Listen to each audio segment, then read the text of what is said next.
es cuando se impone el culto y se silencia la conciencia. Hoy ese mismo espíritu está regresando, pero más fuerte, global y engañoso que nunca. En este episodio final, descubrimos una alianza santa en ascenso, donde protestantes y católicos, de izquierda y derecha, incluso activistas climáticos, se unen para presionar por la aplicación del domingo.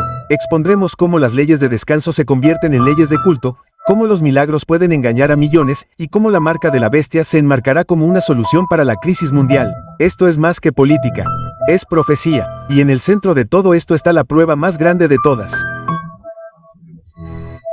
¿Obedecerás a Dios o al hombre que protege al trabajador? El caso de las leyes dominicales. Uno de los argumentos más sólidos a favor de las leyes dominicales, tanto en el pasado como en la actualidad, es sorprendentemente práctico más que estrictamente teológico. Es la afirmación de que un descanso dominical impuesto legalmente protege a los trabajadores de la explotación y beneficia a la sociedad en su conjunto. Los defensores a menudo lo plantean de esta manera: necesitamos un día de descanso por ley para que las grandes empresas no puedan obligar a sus empleados a trabajar sin parar. La clase trabajadora merece un descanso, un tiempo para la familia, el culto y la salud. Las leyes dominicales garantizan que incluso el trabajador más pobre pueda descansar, porque si todo está cerrado, no se verá presionado a trabajar. No solo atraía a los clérigos, sino también a los líderes sindicales y a los reformadores sociales. A finales del siglo XIX, por ejemplo, Wilbur Crafts reforzó su cruzada dominical citando a figuras del movimiento obrero.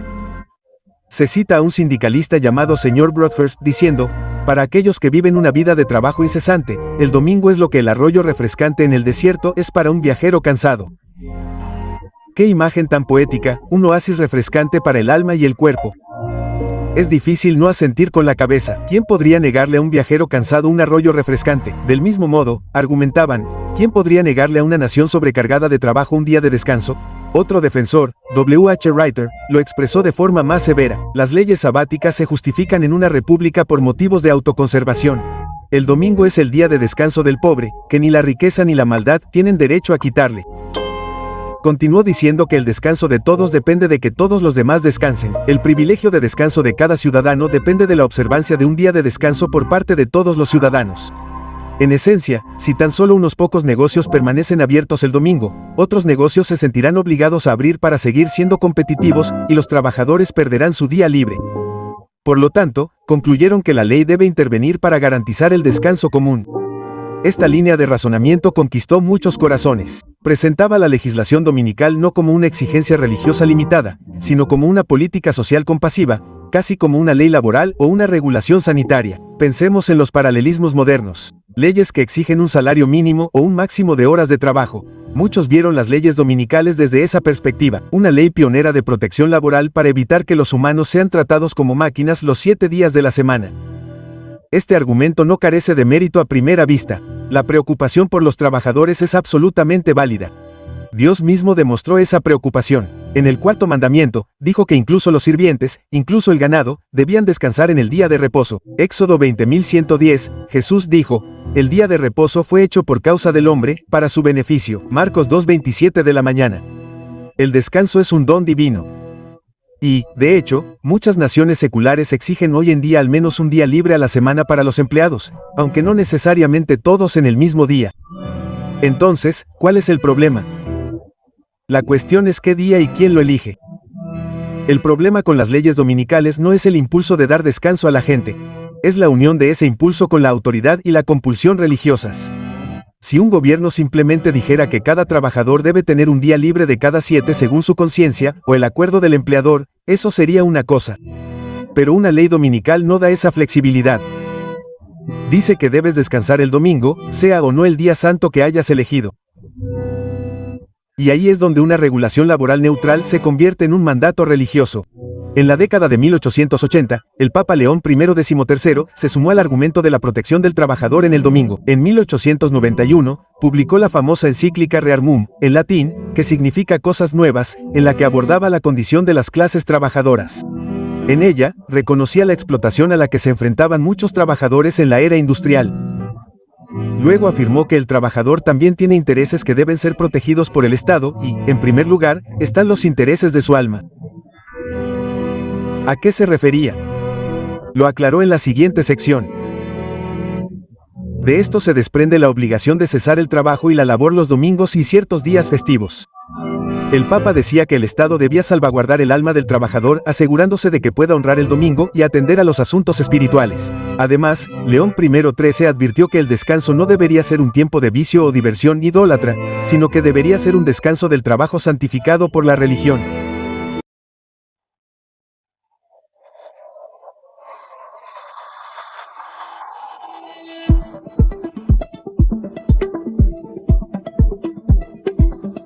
Proyector.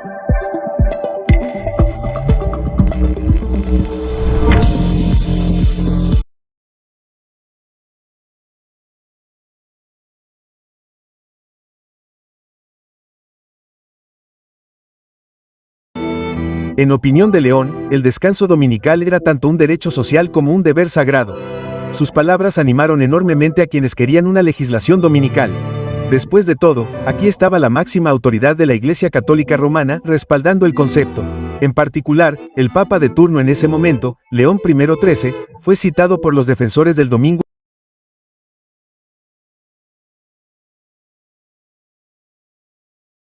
en Estados Unidos, para demostrar que su causa tenía un amplio respaldo cristiano. Y, curiosamente, en nuestros días, el papado continúa promoviendo el descanso dominical como parte de su doctrina social. Por ejemplo, el Papa Francisco, en su encíclica Laudato Si' de 2015, vincula el cuidado de la creación con el descanso dominical. Cuando escuchamos estos argumentos, ya sea de los reformadores protestantes o de los papas católicos, oímos mucho sentido común e incluso ecos de la verdad bíblica. Los humanos necesitan descansar. La sociedad se beneficia cuando las familias pueden reunirse en un día común. Los trabajadores no deberían ser esclavos del beneficio. Estos son principios justos. Sin embargo, el diablo está en los detalles, literalmente. La profecía nos dice que en la crisis final, un movimiento que parezca benigno por el bien común se convertirá en un vehículo para la marca de la bestia. Lo que comienza como una preocupación propia de un cordero, ayudemos a todos a descansar, termina como un decreto propio de un dragón, adoremos según nuestras condiciones, o si no, Apocalipsis 1:11 de la tarde 17. ¿Cómo ocurre esa transformación? Mediante la mezcla de la verdad con el error y la compasión con la compulsión, podemos reconocer que el caso de las leyes dominicales tiene algunos puntos válidos sobre el descanso y los trabajadores. Pero también debemos desenmascarar el error de elegir el día equivocado y elegir la fuerza en lugar de la libertad. Dios sí reservó un día para el descanso. Pero fue el séptimo día, el sábado, según la Biblia. Génesis 2:3, Éxodo 2010. Y Dios sí quería que todos, incluso los sirvientes y los extraños, los extranjeros, disfrutaran de ese descanso. Éxodo 2010. Sin embargo, Dios mismo no impone ni siquiera su propio sábado a nadie. Invita, ordena, ruega, pero no obliga mediante sanciones civiles. En el momento en que recurrimos a la aplicación de la ley para proteger el descanso del hombre, debemos tener mucho cuidado de no cruzar el ámbito de la imposición de una observancia religiosa. Es una línea muy fina. Algunos sugieren, bueno, dejar de lado el fundamento religioso, convertirlo en algo puramente secular, llamarlo un día familiar o un día comunitario. Eso podría sonar mejor, pero en culturas profundamente moldeadas por el cristianismo, todos saben que es efectivamente una observancia dominical. La verdad es que el día de descanso de una persona es el día de culto de otra. No se pueden separar por completo los dos. Por lo tanto, cualquier día de descanso patrocinado por el gobierno favorecerá inevitablemente el día de la religión mayoritaria y obstaculizará el libre ejercicio de la minoría. Y eso es exactamente de lo que advierte la profecía. Él hizo que a todos, pequeños y grandes, se les pusiera una marca. Apocalipsis 1:16 de la tarde. Causa implica coerción. Se hace en nombre de algo bueno, seguridad, unidad, tradición, pero resulta en opresión. Así que el argumento a favor de las leyes dominicales que protegen al trabajador es, irónicamente, la misma razón por la que debemos oponernos a ellas. Queremos absolutamente que el trabajador esté protegido, pero no robándole su libertad de culto. No diciendo que puede tener su descanso, sino solo en nuestros términos y en nuestro día. Hay otras soluciones. Jornadas justas, convenios voluntarios, formación en equilibrio vida-trabajo. En el momento en que sacrificas un día en la ley, marginas a aquellos cuya conciencia está atada a otro. Y al final, si la historia sirve de guía, los sentimientos nobles darán paso a duros castigos para los disidentes. Todo mientras la gente se dice a sí misma que es por el bien común. Qué importante es que expongamos el defecto en el fundamento de este argumento, incluso mientras defendemos el verdadero principio del descanso para todos. Dios ciertamente quiere dar descanso. Venid a mí y yo os haré descansar, dijo Jesús en Mateo 11:28 de la mañana.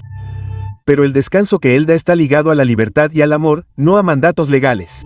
Podemos trabajar por una sociedad que valore el descanso sin cruzar la línea hacia un mandato de la Iglesia y el Estado. Podemos proteger los derechos de los trabajadores sin infringir los derechos de conciencia. Ese equilibrio es delicado, pero es el camino de la rectitud y la sabiduría que subyace a todo movimiento de ley dominical.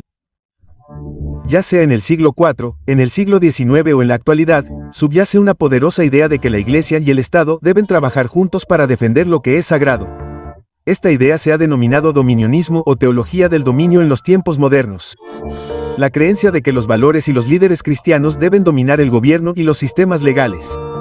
Es esencialmente el sueño de una alianza santa. Sus defensores señalan épocas de la historia en las que afirman que la sociedad era mejor porque las leyes civiles hacían cumplir las doctrinas cristianas.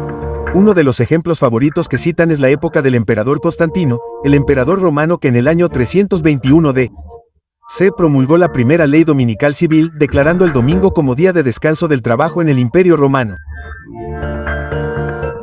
También se remontan a la Edad Media cuando, como ellos mismos describen, los estados se regían por la filosofía del Evangelio. De hecho, el Papa León I XIII, a quien conocimos antes, recordó precisamente eso en una encíclica. Hubo una época en la que los estados se regían por la filosofía del Evangelio. Las leyes, instituciones y moral del pueblo, que impregnaban todos los rangos de la sociedad, la Iglesia y el Estado, estaban felizmente unidas.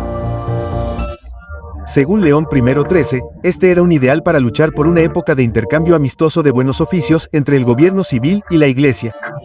Esta visión es extremadamente atractiva para muchas personas devotas. Imaginen una nación donde todas las leyes alientan la virtud y desalientan el pecado. Sin material obsceno, sin aborto, sin invasiones seculares del tiempo sagrado, etc. Imaginen que la máxima autoridad del país reconoce a Jesucristo como Señor en su Constitución, el objetivo de la Asociación Nacional para la Reforma. Para un creyente frustrado con el secularismo desenfrenado, eso suena como el cielo en la tierra. El grito de guerra se convierte en: devolvamos a Dios al gobierno, y debemos reclamar Estados Unidos para Cristo. Las voces dominionistas modernas argumentan explícitamente que los males, el crimen, la inmoralidad y los desastres de Estados Unidos se deben haber expulsado a Dios de la esfera pública. Al prohibir la oración en las escuelas, eliminar las exhibiciones de los 10 mandamientos, permitir que el domingo pierda su estatus especial, etc. El remedio, dicen, es devolver la Iglesia y el Estado a los territorios conquistados, tal como lo describió León I XIII. Algunos incluso citan las palabras del Papa con aprobación, señalando cómo lamentó los intentos de construir la sociedad sobre doctrinas distintas de las aprobadas por la Iglesia Católica. Desde esa perspectiva, cualquier política que no esté arraigada en la doctrina cristiana es sospechosa. Una destacada publicación católica de 1885, de la que se hacen eco hoy los tradicionalistas católicos, lo expresó claramente: la sociedad no puede funcionar adecuadamente sin las doctrinas aprobadas por la Iglesia Católica. En otras palabras, el verdadero orden social requiere un orden religioso impuesto desde arriba. Es fascinante y aleccionador ver cómo los dominionistas protestantes y los tradicionalistas católicos llegan a un acuerdo en este punto. Puede que difieran en teología, pero ambos quieren que el gobierno civil haga cumplir los primeros mandamientos de la mesa, aquellos que tratan sobre nuestro deber para con Dios. Un pastor moderno podría decir: necesitamos legislar los 10 mandamientos. De hecho, como se señaló anteriormente, un influyente evangélico afirmó que los 10 mandamientos deben legislarse como parte de la conversión de Estados Unidos en una nación cristiana. Esto incluye explícitamente el mandamiento sobre el sábado. Argumentan que si legislamos contra el asesinato y el robo, los mandamientos 6 y 8, ¿por qué no legislar el culto y el sábado? Los mandamientos 1 a 4. A primera vista, eso suena coherente. Pero aquí está la diferencia fundamental: el Estado puede regular cómo nos tratamos unos a otros. Así, las leyes contra el asesinato, robo y perjurio son válidas. Estas protegen los derechos de las personas. Pero el Estado no puede dictar cómo adoramos a Dios, porque eso es una cuestión de conciencia personal y jurisdicción de Dios. Cuando Constantino y los emperadores posteriores comenzaron a legislar el culto, ya sea el descanso dominical, la asistencia obligatoria a la iglesia o la prohibición de las sectas disidentes, cruzaron una línea que llevó a la unión medieval del trono y el altar. Y aunque algunos imaginan que esa época es la sociedad cristiana, también fue una época de terrible persecución para cualquiera que fuera etiquetado como hereje o infiel. La visión de la Santa Alianza siempre conlleva un lado oscuro. En nombre de la defensa de la verdadera fe, tales alianzas han silenciado históricamente a la decencia. La lógica es que, si nuestra nación va a estar bajo Dios, aquellos que se nieguen a seguirle la corriente no solo se rebelarán contra el Estado, sino contra Dios. Por lo tanto, castigarlos no es solo un derecho, es un deber. Esta es precisamente la mentalidad de esos eventos proféticos finales descritos en Apocalipsis 13, donde la imagen de la bestia habla y hace que aquellos que no la adoren sean asesinados. Apocalipsis 1:15 de la tarde. Una imagen de la bestia significa un sistema que refleja la unión entre la Iglesia y el estado del papado medieval.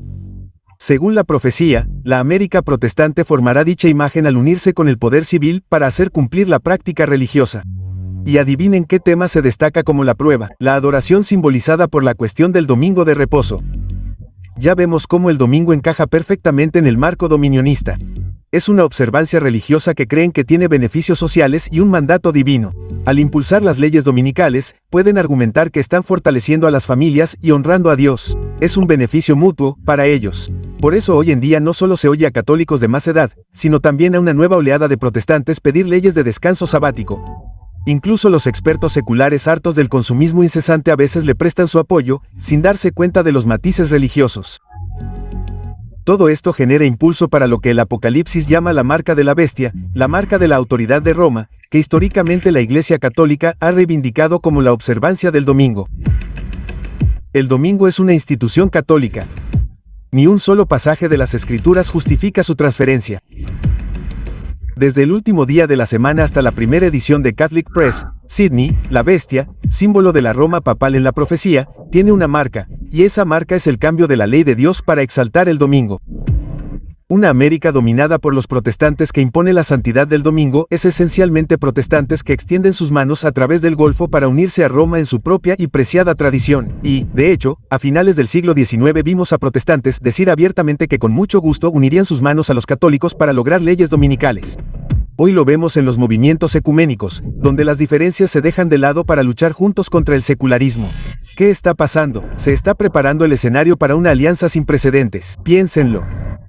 Los protestantes conservadores, los católicos tradicionalistas e incluso algunos judíos y musulmanes ortodoxos, que valoran sus días santos, podrían unirse en el mínimo común denominador del domingo como día de descanso civil, ya que es el más ampliamente reconocido en la herencia occidental.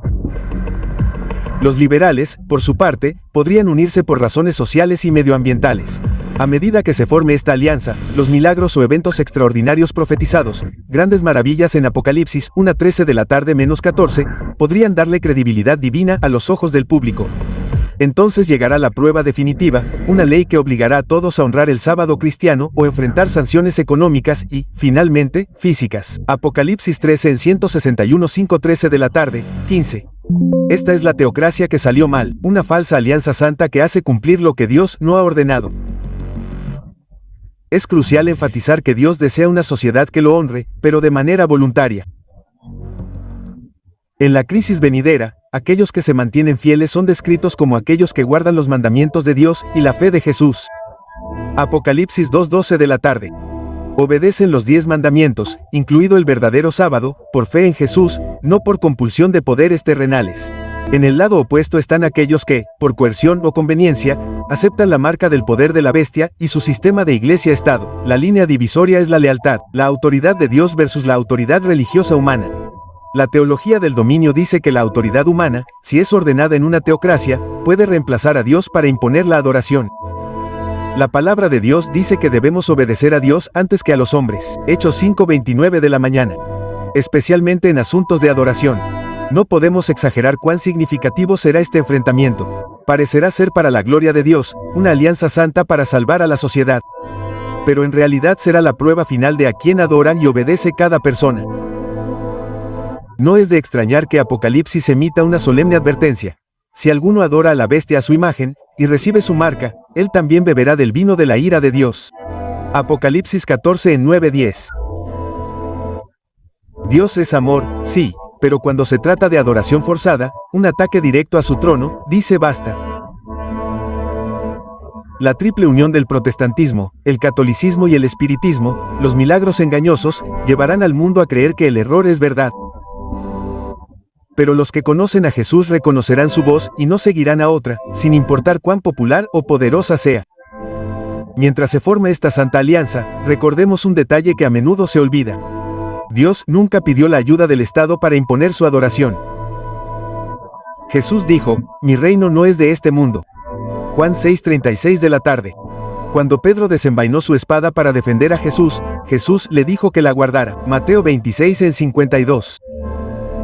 El Evangelio conquista por la verdad y el amor, no por decretos legislativos o policiales. La Iglesia pierde su pureza y poder cuando toma el brazo del Estado. En realidad, traiciona a Cristo, como cuando los clérigos de antaño pidieron a las autoridades romanas que crucificaran a nuestro Señor. Debemos aferrarnos a este principio, incluso si nos encontramos en minoría.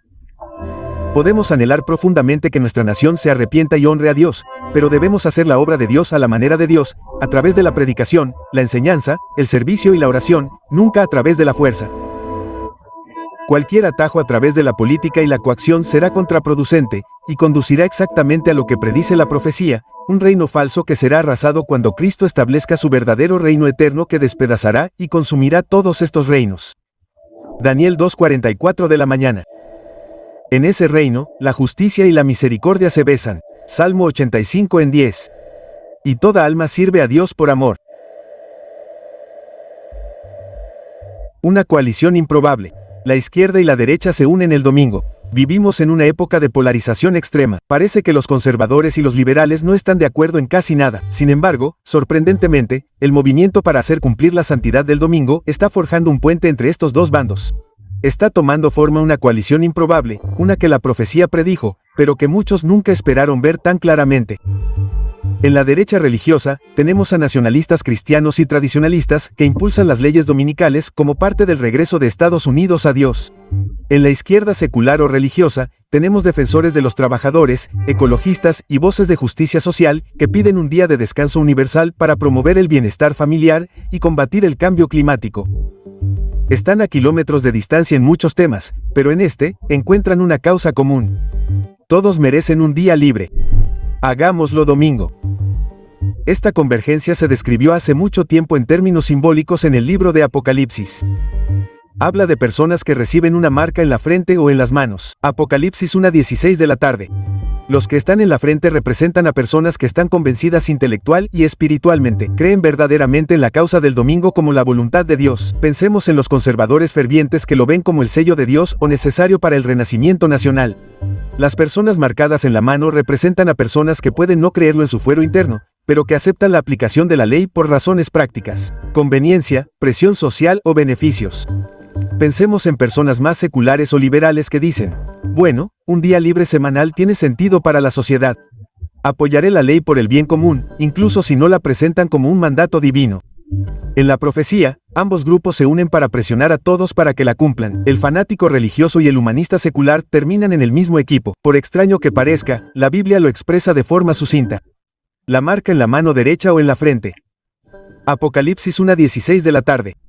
Y así, hoy vemos a las personas de la frente, devotos defensores del domingo, y a las personas de la mano, defensores pragmáticos del día de descanso, trabajando en conjunto. Unos cuantos ejemplos del mundo real ilustran el panorama. Un legislador conservador podría argumentar a favor de los cierres dominicales porque Estados Unidos necesita volver a observar el Día del Señor.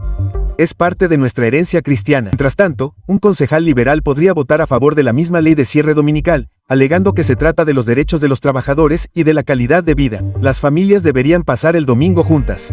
Distinta retórica, mismo resultado. O pensemos en cómo los pastores protestantes claman por el arrepentimiento nacional y el Papa aboga por un domingo de reposo medioambiental para salvar el planeta, complementando el mensaje del otro. Uno apela al deber religioso, el otro a la supervivencia y la ecología. Como se mencionó anteriormente, incluso los activistas climáticos seculares están sugiriendo un sábado verde, una interrupción semanal de la actividad humana para reducir las emisiones de carbono. A menudo proponen el domingo, ya que se alinea con los patrones culturales existentes. Pocos se dan cuenta de que se están haciendo eco de los objetivos de las autoridades religiosas. Es la tormenta perfecta. Argumentos morales, sociales, económicos y ecológicos fusionándose en un solo día, una sola ley. Así pues, el escenario está preparado para lo que podríamos llamar una unión triple. De hecho, un escritor cristiano del siglo XIX predijo, reflexionando sobre el Apocalipsis, mediante los dos grandes errores, la inmortalidad del alma y la santidad del domingo, Satanás someterá al pueblo a sus engaños. Los protestantes extenderán sus manos a través del Golfo para estrechar las manos del poder romano. Y bajo la influencia de esta triple unión, este país seguirá los pasos de Roma en el pisoteo de los derechos de conciencia. Lo vemos suceder. Los protestantes se acercan a Roma. Comprobado. El movimiento ecuménico es fuerte y la observancia compartida del domingo se menciona a menudo como un punto de unidad. Los protestantes en Roma se acercan a los poderes seculares, incluso al espiritismo o a los movimientos populares. Comprobado. Los derechos de conciencia, específicamente el derecho a guardar el verdadero sábado del séptimo día de Dios, están siendo amenazados, aunque la mayoría aún no lo percibe. Esta coalición es poco probable en el sentido de que, por ejemplo, ¿quién habría pensado que los gobiernos seculares de Francia o Alemania, orgullosos de su ley o secularismo, impondrían sábados similares a los de la Iglesia? Pero lo hacen. Tiendas cerrado los domingos por ley en muchos lugares, con el respaldo de los sindicatos. ¿Quién habría imaginado que demócratas y republicanos se pondrían de acuerdo en una iniciativa basada en la fe? Pero cuando llega una crisis, digamos una emergencia o calamidad nacional, observe lo rápido que una propuesta de descanso dominical podría ganar apoyo bipartidista como una solución unificadora. Ya cuando ocurren desastres como huracanes o pandemias, hay voces que claman que podría ser el juicio de Dios y que necesitamos volver al culto. Otros piden un tiempo para pausar nuestra economía y dejar que la tierra sane. Estos sentimientos no harán más que crecer. Desde una perspectiva profética, también sabemos que las señales milagrosas reforzarán esta coalición. Apocalipsis 1:13 de la tarde -14 describe grandes maravillas e incluso fuego del cielo que desciende ante los ojos de los hombres para engañarlos y que apoyen a la bestia y su imagen. Uno puede imaginar apariciones o milagros en los que figuras religiosas populares o incluso imitaciones de santos o de Cristo instan a la gente a volver al culto dominical. Los indecisos se dejarían convencer. Después de todo, si incluso la propia naturaleza parece favorecer este movimiento, menos contaminación los domingos, quizás algunas curaciones inexplicables, la gente dirá, esto debe ser de Dios. Por lo tanto, la alianza de izquierda y derecha se sentirá reivindicada tanto por la razón como por el milagro. El peligro de esta coalición, por supuesto, es que pisotea la conciencia individual. La minoría de guardadores de los mandamientos que honran el sábado bíblico será pintada como extraña, antipatriota, tal vez incluso chivos expiatorios de por qué Dios no está bendiciendo a la nación por completo. Ya en la década de 1880, los adventistas fueron acusados de ser la causa de que el Señor retuviera las bendiciones de la tierra porque trabajaban en domingo. El editorial del Christian Statesman de 1884 dijo esencialmente que católicos y protestantes deberían unirse y que aquellos que impulsan el secularismo, los ateos políticos, deben ser opuestos a toda costa. Adelantándonos rápidamente, una vez que la observancia del domingo se imponga a nivel nacional, esos molestos guardadores del sábado que se nieguen a cumplir serán vistos no solo como disidentes, sino como obstáculos para la unidad y la paz. La coalición probablemente dirá, tendríamos paz y prosperidad si tan solo esos pocos se sumaran al programa.